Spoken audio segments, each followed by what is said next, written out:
Wow, look! It's the radio from the Bendy and Ink Machine series. Do you want to know how I made it? Okay, let's go.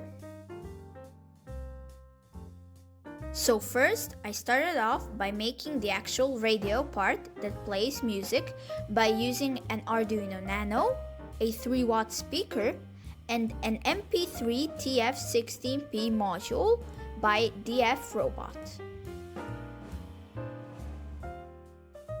This is the wiring. You connect the ground of the Arduino Nano to the ground line on the breadboard, and you do the same for the 5 volts. Next, you put a capacitor. It doesn't have to be big. I'm using a 100 microfarad 16 volts capacitor. Then, connect the ground and VCC of the DF player to the power. Connect the button to ground and one of the digital pins. I use digital pin 5. The potentiometer is connected to the ground and 5 volts, and the middle leg goes to one of the analog pins. I chose analog pin number 0. Connect the speaker to the DF player, and lastly, connect the RX and TX of the DF player to the Arduino Nano to digital pin 11 and 10. Make sure to put a 1 kilo ohm resistor on the RX of the DF player to help with the noisy output. Grab a small SD card and put some tracks you want to use in your radio and insert it into your DF player. Next, connect the Arduino to your PC and open Arduino IDE. Open the code I left in the description. So first of all, you can see the libraries you need to download. It's DF Robot DF Player Mini by, you guessed it, DF Robot. Here you can change your button pin as well as the RX and TX of your DF player.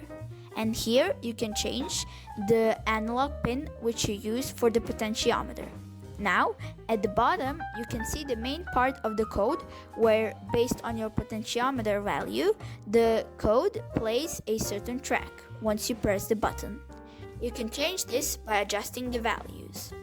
I currently have 4 positions, one between 0 and 129, one between 129 and 387, one between 387 and 646, and one between 646 and 775.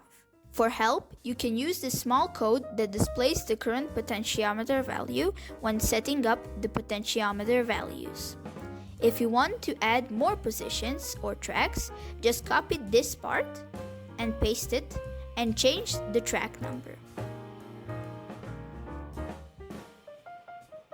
For the radio, I used cardboard. First, you must cut 2 same-shaped pieces. You can use my pattern that I will link in the description, or you can try doing it yourself.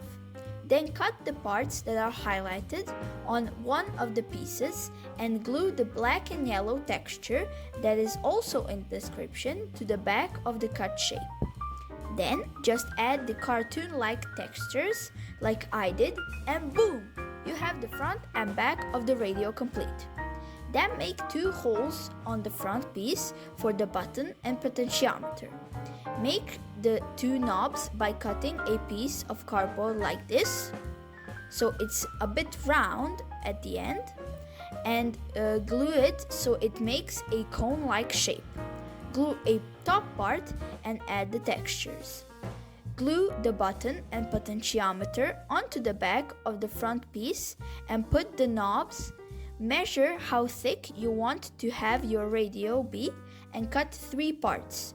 2 that match the height of the straight edge of the front piece and the thickness of your radio, and 1 that is as long as the curved part on the front piece.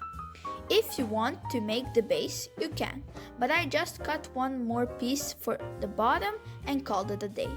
Then glue all the parts together except for the back, which you can glue magnets onto, and then make it so you can open it and close it whenever you want.